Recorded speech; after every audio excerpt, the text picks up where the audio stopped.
புதுக்கோட்டை அருகே கிராம மக்கள் கொப்பி பொங்கல் என்ற வினோத வழிபாடு செய்தனர். தமிழகம் முழுவதும் இன்று காணும் பொங்கல் விழா வெகு விமரிசையாக கொண்டாடப்பட்டு வருகிறது. இந்நிலையில் திருப்பூர் மாவட்டம் நொய்யல் ஆற்றங்கரையோரம் 1000க்கும் மேற்பட்டோர் கலந்து கொண்ட சமத்துவ பொங்கல் விழா நடைபெற்றது. இதில் மாவட்ட ஆட்சியர் கிறிஸ்துராஜ், மாநகராட்சி மேயர் தினேஷ்குமார் உள்ளிட்டோர் பாரம்பரிய ஆடை அணிந்து பங்கேற்றனர். புதுக்கோட்டை மாவட்டம் ஆலங்குடி அருகே செரியல்லூர் கிராமத்தில் கொப்பி பொங்கல் என்ற வினோத பொங்கல் விழா நடைபெற்றது. அந்த கிராமத்தில் பல நூற்றாண்டுகளுக்கு முன்பு அம்மை நோயால் பாதிக்கப்பட்ட கொப்பியம்மாள் என்ற சிறுமி உயிரிழந்ததாக கூறப்படுகிறது.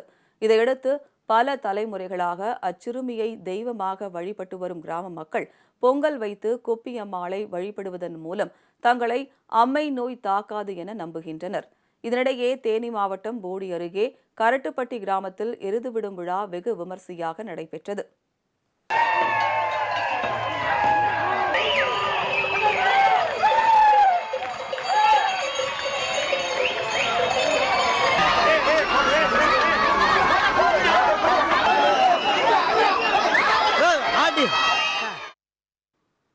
இதேபோன்று திருப்பத்தூர் மாவட்டம் நாச்சியார்குப்பம் பகுதியில் நடைபெற்ற எருதுவிடும் விழாவில் ஏராளமான காளைகள் சீறி பாய்ந்து ஓடின.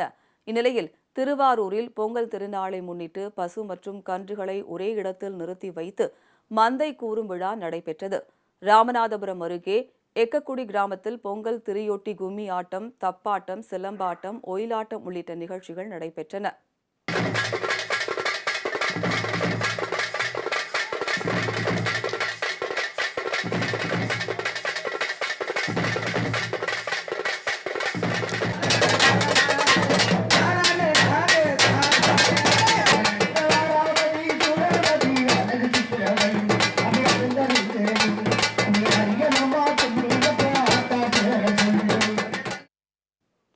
விருதுநகர் மாவட்டம் திருவில்லிபுத்தூரில் நடைபெற்ற வழுக்கு மரம் ஏறும் போட்டியில் 100க்கும் மேற்பட்ட இளைஞர்கள் பங்கேற்றனர்.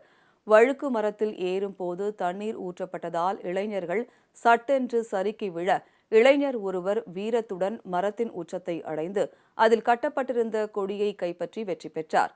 இதனிடையே திருவண்ணாமலை மாவட்டம் செங்கம் பகுதியில் திருவள்ளுவர் நாள் கொண்டாடப்பட்டது. இதையொட்டி திருவள்ளுவர் சிலைக்கும் தந்தை பெரியார் சிலைக்கும் ஏராளமானோர் மரியாதை செலுத்தினர்.